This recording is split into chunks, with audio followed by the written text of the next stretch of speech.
ओम साई राम। लक्ष्मी कुमारी पिलपा का चैनल में आपका स्वागत है।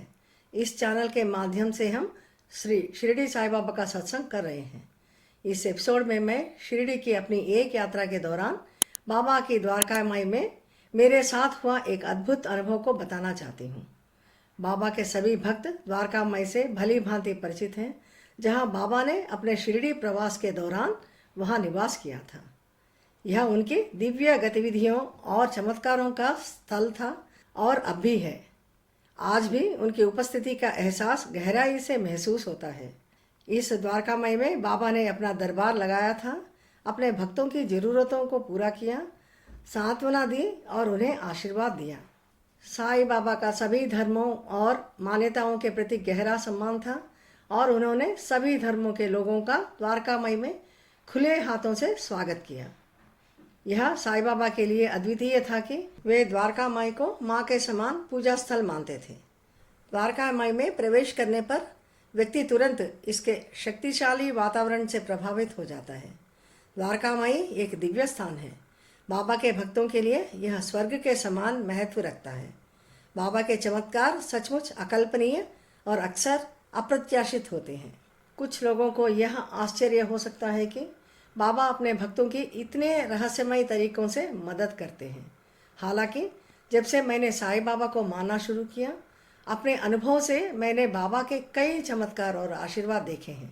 बाबा के यह चमत्कार और आशीर्वाद किसी विशेष क्षेत्र या भक्तों की समस्या तक ही सीमित नहीं है। बाबा की कृपा के बारे में हम स्वयं भी इस प्रकार नहीं सोच सकते कि बाबा इस प्रकार भी हमें आशीर्वाद देते हैं। हालांकि एक बार जब हम उनके आशीर्वाद का अनुभव कर लेते हैं तो हमें एक बार फिर हमारे साथ उनकी निरंतर उपस्थिति की याद आती है, खासकर हमारी सबसे कठिन परिस्थितियों के दौरान। आइए अब मैं आपको मेरे साथ द्वारकामाई में हुआ अपना अनुभव बताना चाहती हूँ, जहाँ मुझे बाबा से एक विशेष उपहार मिला था। बाबा का यह अद्भुत आशीर्वाद मेरे बेटे को मिला है। हमारे परिवार में हम सभी बाबा पर आस्था रखते हैं और उनकी आराधना करते हैं। बाबा की कृपा से पहले से ही मेरे बेटे को उसके शिक्षा के सभी चरणों में हमारा देश और विदेशों के सर्वश्रेष्ठ विश्वविद्यालयों में प्रवेश मिला है। अपनी 12वीं कक्षा पूरी करने के बाद मेरे बेटे को हमारे देश के टॉप 10 यूनिवर्सिटीज़ यानी सर्वोत्तम विश्वविद्यालयों में से एक अन्ना यूनिवर्सिटी गिंडी कैंपस चेन्नई में प्रवेश मिला। पहले कुछ महीनों तक वह ठीक था। उसके बाद वहाँ का खाना और वातावरण उसके लिए उपयुक्त न होने के कारण उसका स्वास्थ्य खराब होने लगा और ठीक से पढ़ भी नहीं पाता था। यह स्थिति लगभग 1 वर्ष तक बनी रही। हमारे परिवार के बड़े बुजुर्ग सदस्यों ने सुझाव दिया कि हम उसे हैदराबाद वापस ले आएं और उसे हैदराबाद के किसी इंजीनियरिंग कॉलेज में दाखिला दिला दें। इसलिए हम हमारे बेटे को चेन्नई से हैदराबाद के JNTU कैंपस कॉलेज में ही दाखिला कराने का फैसला करे थे। यह काम बड़ा ही मुश्किल और नामुमकिन था, क्योंकि दूसरे राष्ट्र के विश्वविद्यालय से इस राष्ट्र के विश्वविद्यालय के कैंपस कॉलेज में बदली पाना। हम बाबा पे भरोसा करके हम अपना प्रयत्न शुरू करें। पहले हमने JNTU हैदराबाद में संपर्क किया। प्रारंभ में उन्होंने कहा था कि कुछ सीट्स खाली नहीं हैं हमारे बेटे की भर्ती के लिए। हम बहुत निराश हो गए थे। इस पूरी प्रक्रिया के दौरान हम बाबा से इस मामले में उनके आशीर्वाद के लिए प्रार्थना कर रहे थे। आखिरकार हम वाइस चांसलर जी से मिलकर उन्हें पूरी स्थिति बताई तो कुछ उल्लेखनीय हुआ। जब बाबा हमारे साथ हैं तो और यह बाबा की इच्छा है तो कोई भी कैसे इनकार कर सकता है। वही हुआ। बाबा के आशीर्वाद से वाइस चांसलर जी सहमत हो गए। उन्होंने कहा कि कैंपस कॉलेज में एक ही सीट उपलब्ध है और हमारे बेटे को यूनिलेटरल बेसिस यानी एक तरफा शर्त पर लाने के लिए कहा था। इस सकारात्मक विकास से प्रोत्साहित होकर हमने बाबा के मार्गदर्शन पर भरोसा करते हुए हम हमारे बेटे को अन्ना यूनिवर्सिटी चेन्नई से हैदराबाद के JNTU में लाने के लिए चेन्नई के वाइस चांसलर जी से अपने विनती पत्र यानी रिप्रेजेंटेशन के साथ संपर्क करने का फैसला किया। इस तरह की राज्य विश्वविद्यालयों के बीच स्थानांतर सामान्य नहीं है। इसे हासिल करना काफ़ी दुर्लभ और कठिन है, विशेष रूप से पहले वर्ष के बाद और विशिष्ट शर्तों पर, जहां इसे एक तरफा यानी यूनिलेटरल के बेसिस में कराना था। हम सभी ने इस स्थिति की गंभीरता को समझा और बाबा से उनके आशीर्वाद के लिए हार्दिक प्रार्थना की। उस परिस्थिति में मुझे अचानक मेरे एक मित्र जो बाबा के कट्टर भक्त हैं, उनका बताया हुआ बात मुझे याद आया। उन्होंने बताया था कि सुबह सूर्योदय से पहले द्वारका माई पहुँच के बाबा को अपने इच्छा के बारे में बताते हुए उनकी आराधना करनी चाहिए। ऐसी प्रार्थनाओं के माध्यम से बाबा अपने भक्तों के लिए असंभव को भी संभव बना देते हैं। उस समय हमने शिरडी जाकर इस संबंध में बाबा का आशीर्वाद लेने के बारे में सोचा। तब मैं, मेरी माँ और मेरा बेटा इस विषय में बाबा का आशीर्वाद लेने के लिए शिरडी गए थे और मेरे पति ने वाइस चांसलर जी से मिलकर उनका अपना रिप्रेजेंटेशन यानी विनती पत्र देने के लिए चेन्नई गए थे।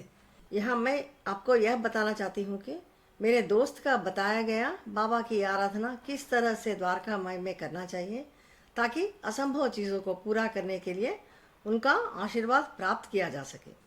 हमें सूर्योदय से पहले द्वारका माई पहुंचकर बाबा का दर्शन करके एक आरामदायक स्थिति में अपने आंखें बंद करके बाबा को अपनी इच्छा के बारे में बता के अपने हथेलियों को खुला छोड़ के बाबा का किसी मंत्र या उनके नाम का जाप करना चाहिए।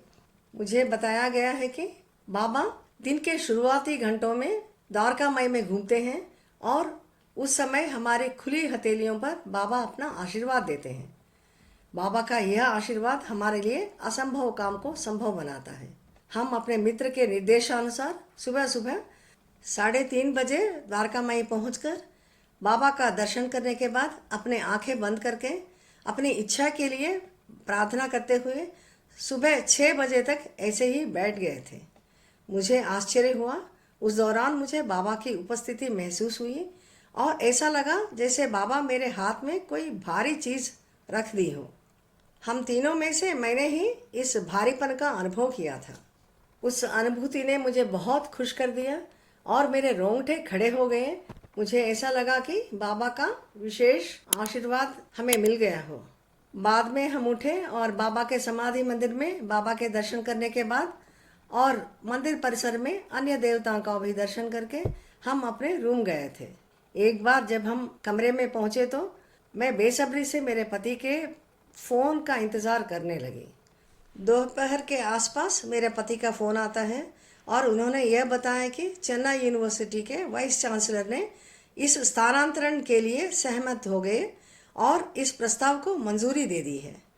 यह खबर हमारे लिए बहुत खुशी लेकर आई क्योंकि ऐसा लग रहा था कि केवल साईं बाबा की कृपा से ही हो सकता है।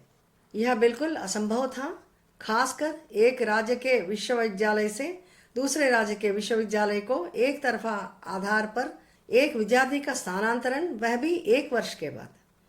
यह घटना ने हमारे विश्वास को पुष्ट किया कि बाबा हमेशा अपने उन भक्तों की मदद करते हैं जो पूरी आस्था और भक्ति के साथ उनकी शरण में आते हैं। यह निश्चित है कि उन्हें बाबा का आशीर्वाद और सांत्वना अवश्य मिलता है। खासकर द्वारका माई में सुबह सुबह बाबा की प्रार्थना असंभव को संभव बना देता है। हालांकि हमने इस स्थानांतरण की उम्मीद खो दी थी, लेकिन बाबा के प्रति हमारे अटूट विश्वास ने इसे संभव बना दिया और बाबा के मेरे हथेलियों में एक उपहार छोड़ना, मेरे मित्र ने जो मुझे बताया था वह सच साबित हुआ। मैं इस चैनल के माध्यम से अपने मित्र को तहे दिल से धन्यवाद देना चाहती हूँ। यह सच है कि कुछ लोगों को विश्वास नहीं होता कि बाबा अपने भक्तों को इतनी गहराई से आशीर्वाद देते हैं। यदि हम बाबा पर विश्वास करते हैं और अटूट भक्ति और धैर्य के साथ उनकी आराधना करते हैं तो वे हर स्थिति में अपनी उपस्थिति दर्ज कराते हैं और असंभव को संभव में बदल देते हैं। यह अनुभव बाबा की शाश्वत उपस्थिति और असीम कृपा के प्रमाण के रूप में कार्य करता है।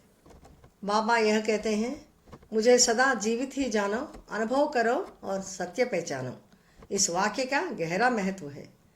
जब हम बाबा के चमत्कारों का प्रत्यक्ष अनुभव करते हैं तो हमें उनके अस्तित्व की सच्चाई का एहसास होता है।